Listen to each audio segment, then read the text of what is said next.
Moi, Et donc la police débarque, tu vois 4 agents, l'arme au poing. Ne bougez pas! Ne bougez pas! Pourquoi vous n'avez pas ouvert la porte?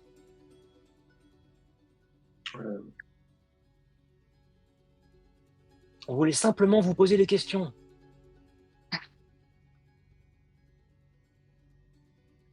On a eu peur, on vient d'arriver, on cherche notre ami. On en a été pris par surprise. Je On cherche votre pensait que ami, vous... mais c'est quoi là? Il y a un corps allongé derrière vous là. Allez les gars, Bien, venez voir, on justement, a peut-être un blessé. on allait vous appeler, mais on n'a pas eu le temps, d'abord parce que pas de quoi téléphoner, et puis Comment ça vous avez... Ah, il est pas blessé, il est mort. Bon, t'appelles la technique, vous bouclez la scène là. Vous trois, vous allez nous suivre au commissariat là. C'est pas clair du tout votre histoire là. Comment ça, vous n'y êtes pour rien? Vous êtes en plein sur une scène de crime, vous n'ouvrez pas la porte à la police? Non mais mais franchement, pour quel vous motif vous voulez-vous moquez de qu'on vous nous. suive? Non, comme pas nous, non. Mais pourquoi vous voulez qu'on vous suive? Enfin, on n'est pas armés, vous le voyez bien. Non, mais on a des questions à vous poser. Vous êtes sur une scène de crime avec un cadavre là. Quelqu'un a été tué et vous êtes seul sur la scène de crime. Désolé, on a des questions à vous poser, vous allez nous suivre. Je vais sortir de ma poche un petit sac avec de la poudre dedans. Et je vais en glisser légèrement sur ma peau. Et inspecteur, vous avez raison. Je vais tout vous raconter. Approchez. Comment ça, tout me raconter? Et il se rapproche. J'ouvre légèrement la paume et je souffle légèrement comme ça pour que la poudre aille vers lui. Non mais c'est quoi ça? Donc, comme disait mon ami, nous sommes arrivés sur cette scène de crime. Nous avons vu cette personne, mais nous y sommes absolument pour rien. C'est pour cette raison que vous devez nous laisser partir. J'utilise donc la poudre de crédulité. Nous sommes complètement inoffensifs et nous faiserons aucun souci. Et bien sûr, si vous devez nous rappeler pour quelconque enquête, nous viendrions. C'est pour toutes ces bonnes raisons, vous devez et impérativement nous laisser partir et sur le champ. Bon allez les gars, laissez-les partir, ils y sont pour rien. Mais chef, c'est pas possible, on peut pas laisser partir comme ça, ils étaient sur la scène. Laisse tomber Vincent, ils y sont pour rien je te dis. Allez hop, on va pas perdre notre temps avec eux. Allez, bon allez maintenant, sortez de là, allez. Hop, dégagez là, on a du boulot. Merci inspecteur. Allez, on y va. Oh, vous dépêchez là, vous appelez la technique et la morgue et c'est pas possible là. Oh. Quand je passe à côté des flics, je leur dis, vous avez entendu ce que vous a dit votre chef, dépêchez-vous. Et je suis l'autre.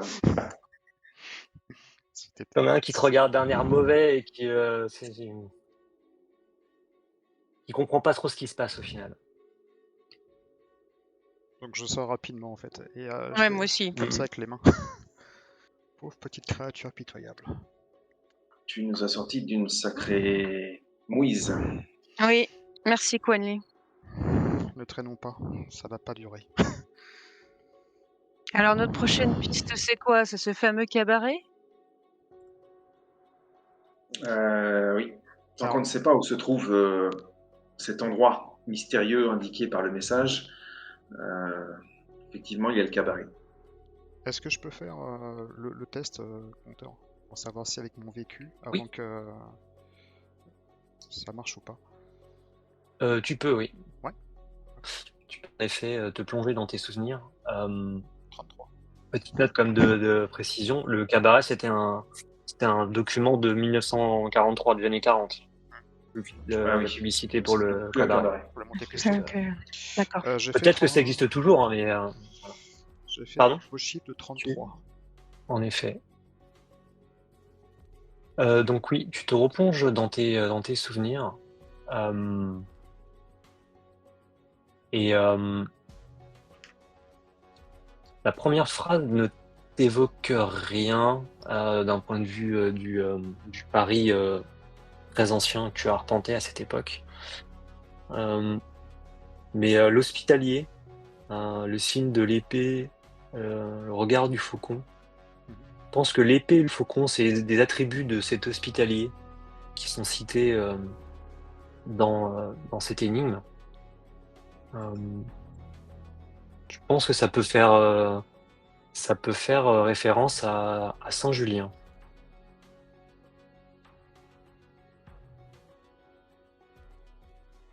D'accord. Et si je regarde rapidement sur Paris, sur un smartphone, Saint-Julien justement, est-ce qu'il y a une statue, est-ce qu'il y a une place, une église consacrée à ça?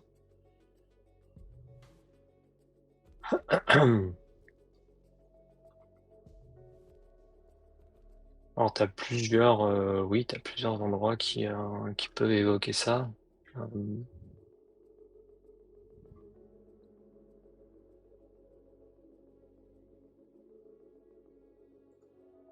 T'as une statue, en effet. T'as aussi une église, a priori. Il semble que t'as une église.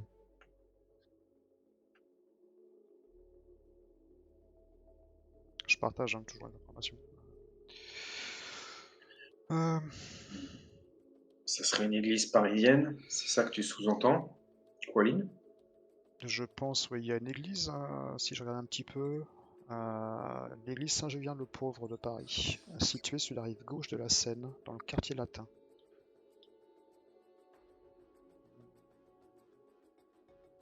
Hospice accueillant pèlerins et pauvres voyageurs associés à l'église au Moyen-Âge.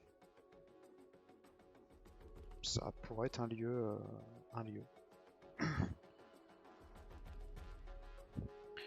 Si nous reprenons le texte que nous avons trouvé, à la croisée, tu trouveras l'hospitalier sous le signe de l'épée et le regard du faucon, à l'ombre du plus ancien.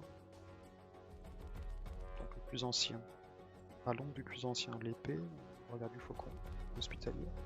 La rivière de bronze te mènera à moi.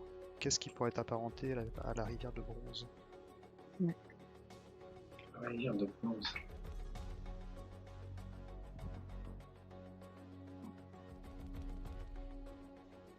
On peut essayer de se Si rendre vous sur avez place des, déjà. Ouais. Si vous avez des vécus après qui, pour corroborer d'éventuelles idées. Bah, comme je te Par disais tout à rapport au l'heure, il y a... point, si vous avez des vécus, des choses qui pourraient peut-être dire, tu vois, les éclairer là-dessus, ou même vos connaissances perso, parce que vous avez le droit d'utiliser vos propres connaissances ça a un côté un peu méta dans la règle, mais vous avez le droit d'utiliser vos connaissances personnelles. Considère que ça fait partie du personnage. Pas forcément d'aller quêter sur Internet, voilà, hein, violemment, mais par contre vos connaissances perso à vous, dans votre tête, vous pouvez vous en servir. Le fait d'avoir vécu à la Renaissance, est-ce que c'est quelque chose qui peut m'aider sur le Paris d'aujourd'hui? Bah pour les monuments qui étaient déjà là à cette époque, mais sinon après tu as ton vécu contemporain qui lui a vécu dans Paris déjà un certain nombre d'années, par exemple. Oui. Donc du coup, je sais pas si je peux essayer de faire un test peux, aussi. ouais. Bon. Ouais. Il faut que je prenne quoi, du coup, le vécu Oui, le degré du vécu. Après, tu peux en effet, éventuellement, en le justifiant, utiliser un cas élément pour dire par rapport à l'approche que tu prends, tu vois, dans la recherche de compétences de ce vécu.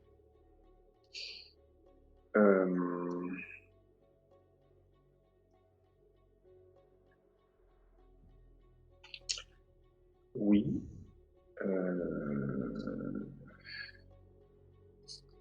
Après, le cas élément que je vais utiliser.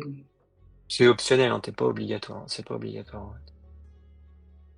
Mais, et donc, je l'ajoute si c'est comme ça. C'est ça? Ouais, c'est ça. Ben, je peux utiliser l'eau peut-être, non? Par rapport à la rivière, je sais pas.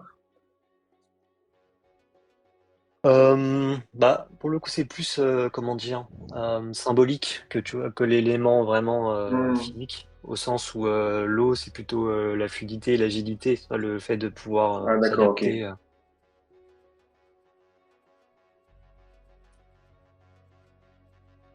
Alors peut-être plus la terre, parce qu'on est plus sur quelque chose de matériel, Mhm. puisqu'on recherche Voilà. des bâtiments, des monuments, des empreintes. Donc c'est peut-être plus concret, plus ancré, Quelque en chose fait. qui prend racine dans la terre. Ouais, voilà, c'est ça. Mhm. Donc du coup, ça fait ça plus ça, ok. Donc pareil, on descend. Vous vous dirigez vers où pendant ce temps-là? Bah, ton église, Cohenly, non Saint-Julien? On Au moins peut, vérifier cette piste. Après, on verra si on en a d'autres, si ça aboutit pas. je regarde la J'ai fait rivière. 36. Ok. Euh, donc oui, tu plonges un peu dans la mémoire de ton simulacre. Et qui a vécu essentiellement à Paris, qu'il connaît très bien. Et ce qui est assez évident dans sa mémoire, tu plonges dans son processus de réflexion. La Dame de l'air, lui, il a pensé à la Dame de fer. Et si ça fait référence à l'élément de l'air, la Dame de fer, c'est la Tour Eiffel Hmm. à Paris. Et pour les eaux de l'Arsenal, ça lui semble aussi assez évident. Les eaux, le bassin de l'Arsenal, qui est aussi un endroit qui se situe à Paris. Et ça répond à ta propre réflexion de toi, Archambault, le tracé d'une ligne. Oui. En effet, tu te dis que tu pourrais tracer une ligne entre la Tour Eiffel et le bassin de l'Arsenal. D'ailleurs, si une petite carte de Paris s'avère pratique, je vous en affiche une. Ah.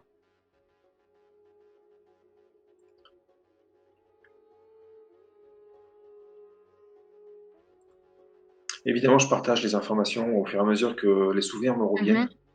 Mhm. Ok. Tour Eiffel, La Tour Eiffel et les bassins de l'Arsenal. à gauche.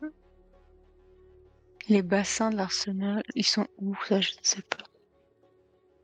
Ah, je peux vous le pinguer en fait quand même, parce que de Ah, toute ok. façon vous trouveriez l'information. C'était là en fait. Ah oui, ça fait une sacrée ligne. Et après, des flammes des fours. On l'a pas trouvé ça, des flammes des fours, pas chaud. Après, si on regarde au cadre qui porte le monde sur les épaules, ça fait référence à une statue par Oui. Jean-Baptiste Carpeau, installée au centre de la Fontaine, dans le 6e arrondissement. Mhm. Il faut juste qu'on trouve maintenant des flammes des fours. Est-ce qu'il y avait des anciens des flammes des fours à chaud? Ouais, sûrement.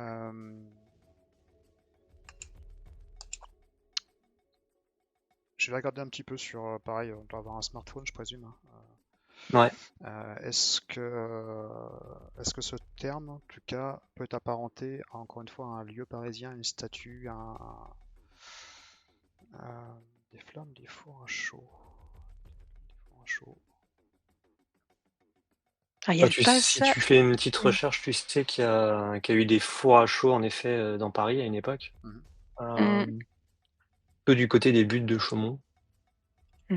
Des buttes de Chaumont. Ok. Donc si on croise justement cet endroit avec la partie du 6e arrondissement, avec la fontaine de l'Observatoire par exemple, qui correspond à la statue qui porte le monde, et Mhm. la Dame de Fer ainsi que les eaux de l'Arsenal, on tombe sur quel endroit de façon très spécifique?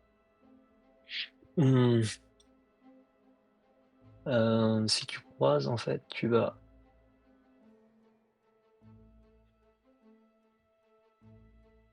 tomber sur le square René Viviani, qui est juste à côté de l'église Saint-Julien-le-Pauvre. Donc c'est bien ça. Je vous propose donc qu'on se rende là-bas rapidement. Oui.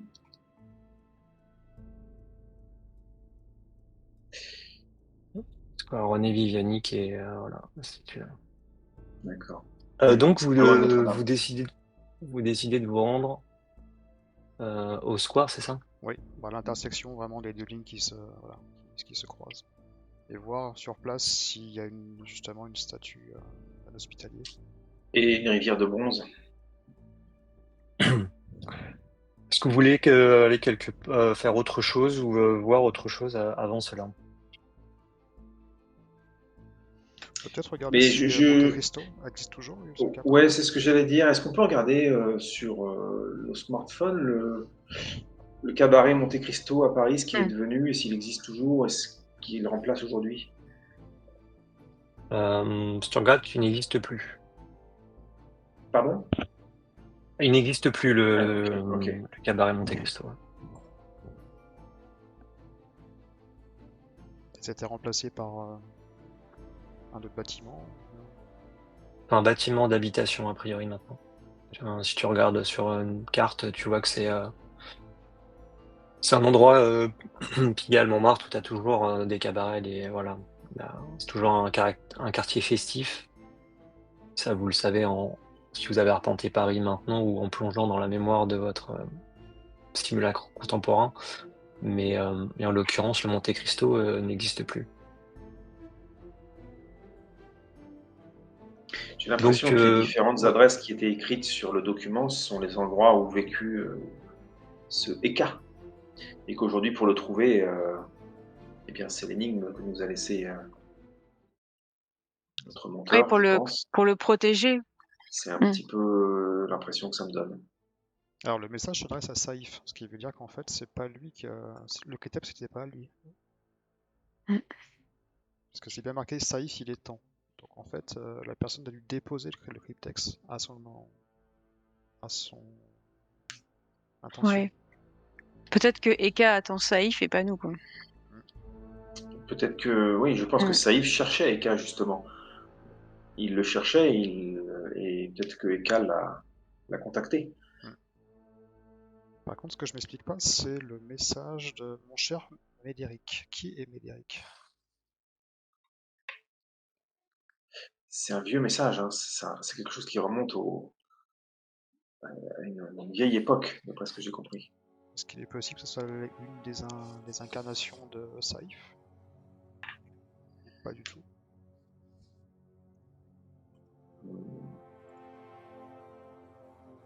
Le message disait: je ne comprends pas pourquoi vous prenez tant de risques. Soigner et user de ce pouvoir n'ont jamais fait partie de nos préceptes. Donc, quel précepte exactement? Je vous garantis, vous le paierez le prix, le bâton. Donc, les Templiers ne seront pas bernés par les oripeaux de la religion. Et en tant que monial, tu as fait un test de vécu, donc on va dire, les strates de mémoire sont assez proches de ton pentacle et accessibles aisément. Tu sais que Médéric, ça fait penser à Saint Médéric. Tu sais qu'il y a un Saint Médéric qui est vénéré, qui est célébré. On sait ce qu'il a fait pour être vénéré de façon... Il aurait accompli des miracles, soigné des gens. D'accord. Dans une région particulière ou à Paris. Tu peux relire le message que tu viens de lire, justement? Donc, mon cher Médéric, je ne comprends pas pourquoi vous prenez tant de risques. Soigner et user de ce pouvoir n'ont jamais fait partie de nos préceptes. Je vous le garantis, vous en paierez le prix. Le bâton ne se laissera pas berner par les oripeaux de la religion. Mais oui, c'est beaucoup plus clair du coup. J'imagine que tu as partagé cette information sur Médéric. Oui. Enfin, je présume. Ça paraît plus clair au regard de ce que tu viens de nous dire. Si ce Médéric était un des nôtres et qu'il usait de ses pouvoirs envers les humains, le message qu'il a reçu était un message d'avertissement de la part des nôtres. Attention, ne t'expose pas trop, ou sinon tu te feras attraper par les Templiers. Voilà ce que ça veut dire. Enfin, moi, je le comprends comme ça.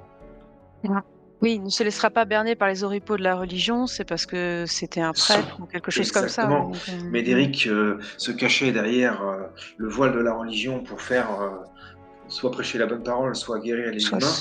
Mais les Templiers, eux, ne sont pas dupes. Peut-être qu'effectivement, tu as raison, c'est peut-être une ancienne incarnation de Saïf ou de Eka.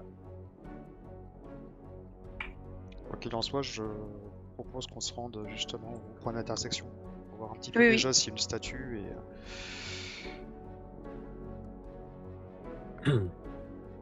Très bien. quel est Vous arrivez au... le ressenti juste par rapport au vécu justement du 14e maintenant par rapport à la dichotomie du 20e siècle. Quelle différence je peux percevoir en fait pas forcément, voilà, mais le ressenti je peux avoir justement, est-ce que ça me perturbe fortement, je présume, enfin toutes les voitures qui passent, tous les bruits ambiants.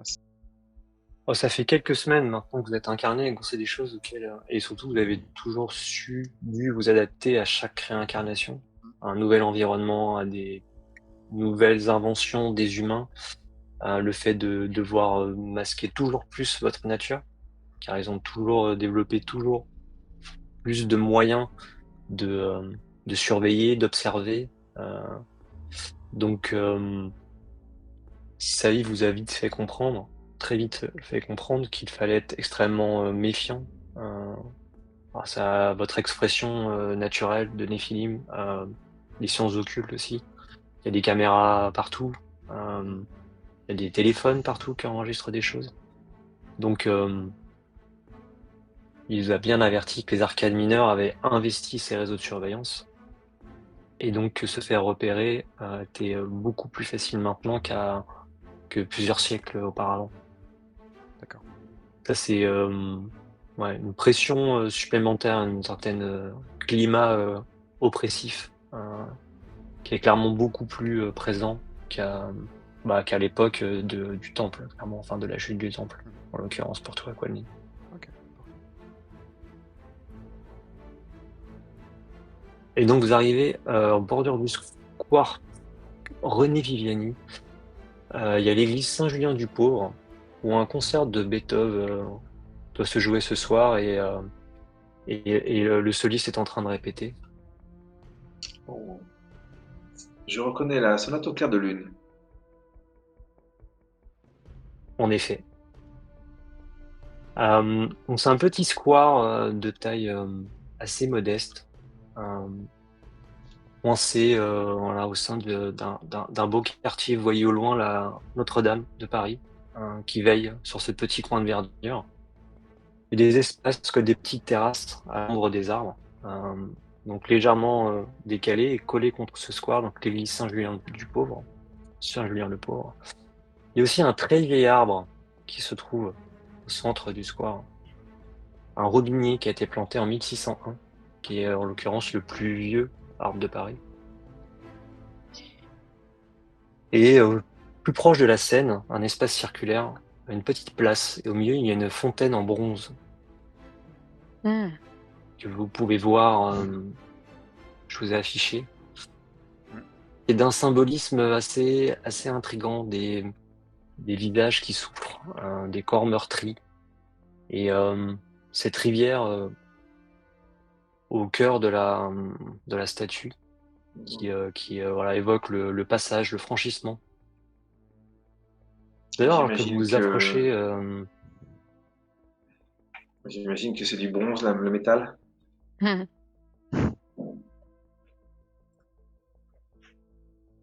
c'est du bronze.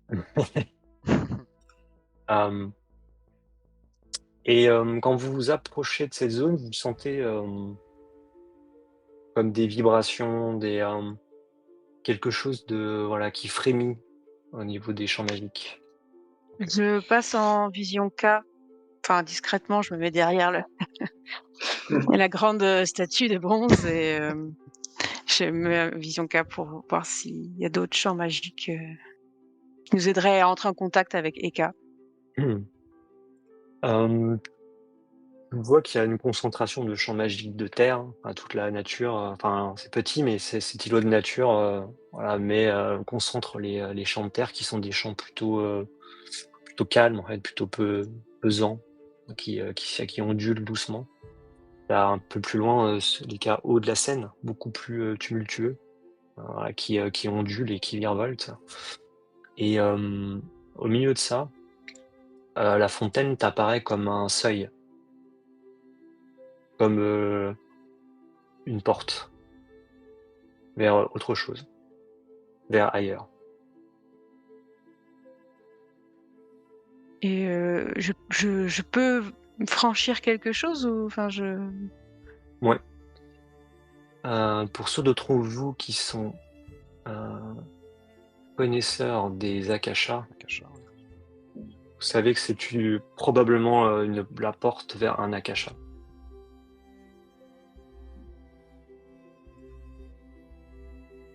Bah, je l'emprunte et enfin ou alors je repasse à j'arrête la vision K Ouais. et je dis à mes compagnons, j'ai dit c'est par là, il y a une porte, il y a un champ magique. C'est là l'accès. Après, juste une question, enfin une interrogation. Ouais. Le texte parlait d'hospitalier. Oui. Sous le signe de l'épée et le regard du faucon, à l'ombre du plus ancien, la rivière de bronze te mènera à moi. Où est le faucon? Oui. Où est l'hospitalier? Je parle de ça, mais...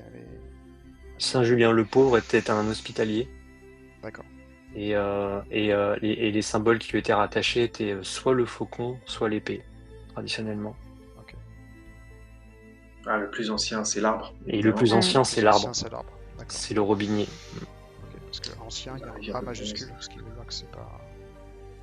La rivière de bronze te conduira à moi, c'est le portail que tu as trouvé. C'est parfait. Nous y sommes, chers amis. Et du coup, alors, concrètement, si on doit emprunter ce genre de portail, qu'est-ce qui se passe visuellement à l'extérieur pour le Kidan, pour les humains qui seraient là? Ils nous voient disparaître comme ça dans le C'est vide ça. ou... Il vous voit disparaître. D'accord, donc il faut faire ça discrètement, si j'ai bien compris. Oui. Toujours mieux. En tout cas, sinon, il risque d'avoir des informations ou des vidéos très intéressantes sur les réseaux sociaux. Il y a beaucoup de monde là aux alentours? Vous avez rendez-vous assez tôt. Là, je dirais qu'il est environ 10h du matin. Donc, c'est en semaine. C'est proche de Notre-Dame. C'est près de Saint-Michel. C'est un quartier touristique. Les gens du quartier aiment bien s'installer aussi. On a un café qu'ils ont pris à emporter, manger une petite viennoiserie, passer un petit appel. C'est un petit îlot de tranquillité au sein d'un endroit qui est assez agité. Mais c'est aussi un endroit où les touristes vont pour faire de belles photos de Notre-Dame et même de ce parc qui est assez typique. Donc oui, il y a un peu de monde qui circule. C'est pas la grande foule, mais il y a un petit peu de monde qui circule. Je propose que nous revenions plutôt cette nuit ou ce soir, quand les lieux seront un peu plus déserts. Que pensez-vous? Est-ce que nous avons le temps? Est-ce que Saïf n'est pas en danger? Enfin... Oui, Saïf est en danger. Mais là, nous sommes partis en quête de Eka. Après, il suffirait juste de faire une diversion, et ces pauvres humains regarderaient forcément ailleurs. T'as quelque chose à nous proposer, Quenly? Mettre le feu à quelque chose? Je peux retenter de générer un nuage de fumée noire dans lequel nous pourrions nous dissimuler. Ils ne comprendraient pas d'où ça vient, mais ça peut très bien être perçu comme un phénomène météorologique ou quelconque. Ils sont parfois un peu stupides. Ils sont souvent stupides. Je regarde autour de moi, il y a beaucoup de monde ou... C'est-à-dire, si on devait franchir, qui nous verrait concrètement? Bah, c'est pas tant que t'as beaucoup de monde, mais c'est que la photo, comme d'autres choses, est prise en photo. Donc régulièrement, t'as quelqu'un qui peut s'arrêter, prendre une photo de la statue, ou alors se mettre derrière un peu la fontaine avec Notre-Dame en retrait. T'as un très bel angle comme ça. Donc c'est pas tant qu'il y a du monde, mais c'est qu'il y a des gens qui en effet prennent des photos. Après, vous disparaissez.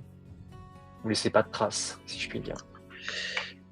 Est-ce que vous voulez que j'essaye de nouveau ou est-ce qu'on y va comme ça? Le fait d'attirer l'attention sur nos nouveaux simulacres n'est peut-être pas forcément une des meilleures idées, mais créer un phénomène de fumée noire, sans feu, sans rien, ça me paraît compliqué. Alors après, si c'est l'attention sur nos simulacres qu'il faut dissimuler, et on nous empêche d'aller dans ces boutiques que je vois acheter de quoi couvrir notre tête et nos yeux, de changer d'apparence, des lunettes de soleil, des chapeaux, des casquettes, et ils n'y verront que du feu, ils ne verront que des gens qui disparaissent sans jamais pouvoir les retrouver de toute Oui. façon. Ou alors, effectivement, si la fumée noire, on peut aussi si tu peux la projeter loin de nous, parce qu'on aurait pu la faire à l'opposé de nous. Ça À une attire cinquantaine de l'attention de tout le mètres. monde. Et nous, pendant ce temps-là, tant que les gens sont tournés vers la fumée, À une cinquantaine de mètres. c'est pas mal. Après, Essayons. essayons. Et si ça ne Je marche ne pas, eh garantis pas le bien, résultat, mais essayons. ce sera parti pour la casquette et les lunettes de soleil. Alors je vise Donc- un endroit où il y a peu de monde parce que c'est une fumée qui est agressive et qu'il ne faut pas respirer. Donc j'essaye de faire en sorte qu'il n'y ait pas de monde dedans, mais qu'elle soit visible. Donc à une distance de nous. Et une fois qu'elle est générée, bah, j'attends de voir si les têtes se retournent en fait. En effet, tu vois plusieurs personnes qui aperçoivent ce nuage de fumée qui s'étend, mais qui a presque un aspect organique, vivant, qui est assez effrayant, en tout cas surprenant. Et donc, tu as un petit mouvement de panique, des gens qui montent ça du doigt, qui prennent des photos, mais surtout d'autres qui partent en se disant il y a peut-être un feu, un incendie qui s'est déclenché. Donc, ça crée un mouvement un peu de panique, tu perturbes la foule qui voilà, part de ci, de là. Les gens font pas attention aux autres, ils font surtout attention à s'éloigner de ça, ou alors à se concentrer dessus, à prendre des photos. Vous avez bien compris qu'à cette époque, les humains ont tendance à être greffés à cet appareil rectangulaire noir qui prend des images constamment ou presque, ou leur en diffuse dans leur globe oculaire à haute dose. Donc en effet, tu génères du chaos, si on peut dire. Et concrètement, on fait comment pour rentrer dans le portail on rentre dans la statue, c'est ça? Tu peux simplement rentrer en contact avec. Je vais poser la main sur la statue.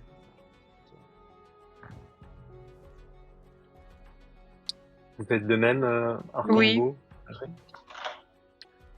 Donc si quelqu'un regardait la statue à ce moment-là, il verrait 3 personnes qui posent la main sur la statue et qui, l'instant d'après, ne sont plus là.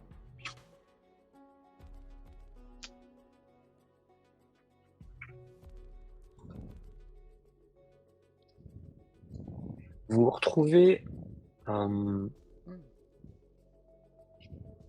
le même square. Mais il fait nuit. Il y a de grands faisceaux lumineux qui balaient le ciel. Il y a des nappes de brume qui traversent la ville autour de vous. Il y a un hurlement strident au loin. Vous avez 2 jets qui passent au-dessus de vos têtes. Les bâtiments que vous pouvez apercevoir sont fissurés. De grandes lézardes qui les traversent. Ils semblent prêts à s'effondrer à tout moment. Et tout est terne, les couleurs sont affadies. Et au fronton d'un bâtiment, de l'autre côté de la rue, vous voyez un drapeau. Il est rouge. Il est très imposant. Et en son centre, il y a un cercle blanc et une croix noire, de sinistre réputation. Vous avez des bruits de bottes qui martèlent les pavés en cadence. Vous voyez ce qui semble être une patrouille qui passe le long du square.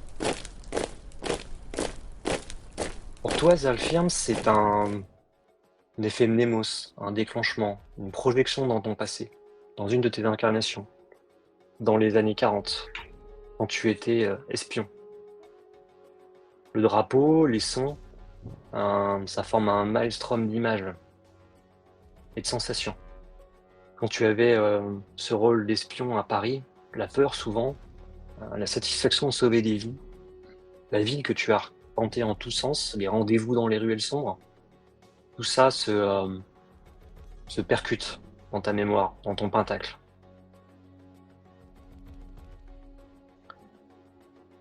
Donc vous voyez les soldats passer. Ce qui vous frappe et qui est très étrange, c'est qu'ils sont plus imposants que de raison. plus effrayants que dans le souvenir de Zalchem. Et ils sont accompagnés d'un véhicule blindé massif, bien plus que les Panzers habituels. Tout ça a l'air d'une version cauchemardée de l'époque qu'elle semble représenter.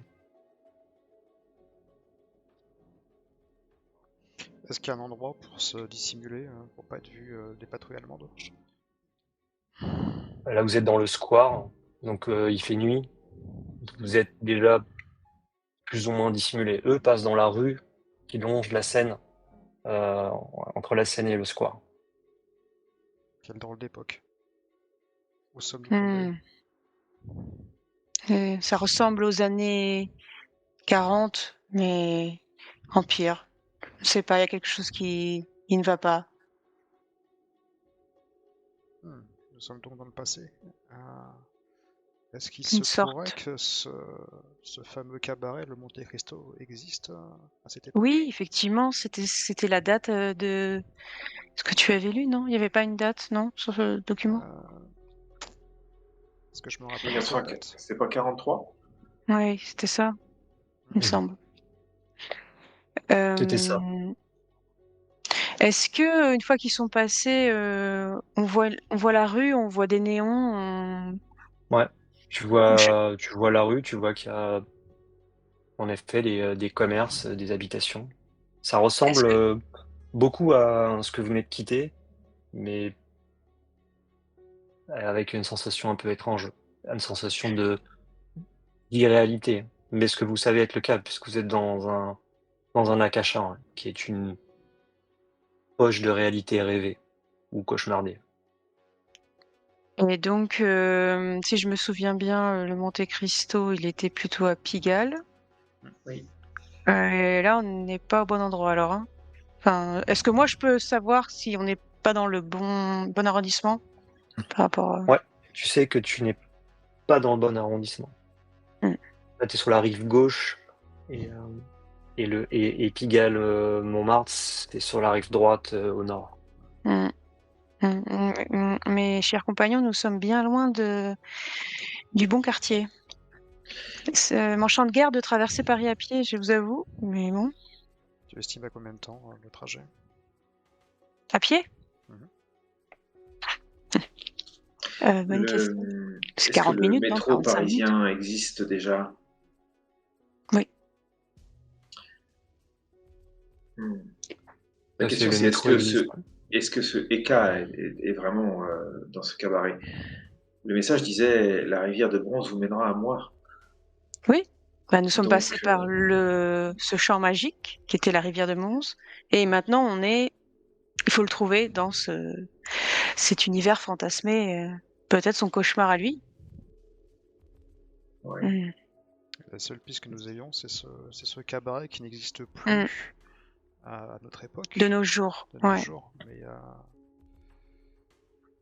après, je présume. Si c'est la seule piste que nous ayons, il faut y aller. Mais ce n'est pas à côté.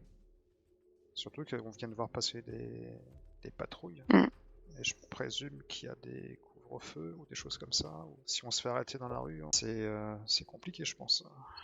Il y a du monde dans la rue. Ouais, mais tu as du monde dans la rue, mais ce qui est étonnant, c'est que les Parisiens que tu vois n'ont l'air d'être que des ombres, des silhouettes à peine distinctes, comme si c'était un dessin qu'on était en train d'effacer. D'ailleurs, tu vois au loin, sur la rive droite, tu vois des bâtiments qui se soulèvent, qui grimpent vers le ciel et qui, comme si une vague les portait et s'abattait sur eux. Et donc, franchement, c'est assez silencieux, mais tu vois un nuage de fumée et d'eau qui, au loin, comme ça, s'abat, comme si la ville était en train de s'effondrer. Nous n'avons rien à perdre de toute manière. Je pense qu'il faut y aller rapidement. Tout ceci n'est qu'un rêve et il n'a aucune valeur de réalité. Nous devons y aller. Oui. Je pense que nous n'y prenions rien. Oui, les distances sont peut-être pas réelles, donc peut-être nous y serons vite. Je les guide vers ce qui semble être la bonne direction, donc vers le nord. Tu peux traverser la Seine, en effet, en face. Finalement, tu peux traverser et passer devant Notre-Dame. Donc en effet, vous croisez essentiellement des sortes d'ombres, comme si dans cette réalité rêvée, la population civile, la population locale n'était qu'un décor, quelque chose qui était presque invisible, ignoré. Et vous continuez à progresser dans les rues, et vous entendez à nouveau ce bruit mécanique d'un tank qui s'approche, et le martèlement des pas. Moi, j'essaie d'aller, enfin, d'aller dans une ruelle ou être à l'ombre, quoi.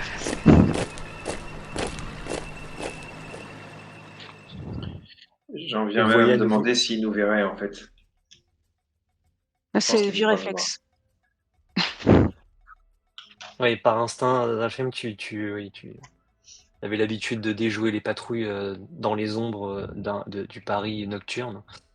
Et en effet, tu ressens ces mêmes sensations face à ces patrouilles qui semblent quadriller la ville. Vous avancez, vous voyez qu'il y a quelques îlots de lumière, notamment des stations de métro, qui semblent réelles et présentes dans cette ville en train de disparaître. Et vous progressez comme ça pendant, en effet, un temps qui semble, dans ton souvenir, tu penses qu'il fallait bien une bonne heure, même peut-être plus à pied. Et là, en fait, tu franchis un peu cette zone d'ombre pour arriver dans un endroit beaucoup plus coloré, beaucoup plus vivant. Comme si c'était une deuxième version de cette ville fantasmée. Les cabarets sont lumineux. Euh, Tu vois, t'entends des éclats de rire, de la musique. Et quand tu te rapproches de la zone des cabarets, donc du 8 rue Fromentin, tu vois qu'il y a une enseigne, Monte Cristo, avec ce soir Django Reinhardt et son quintet.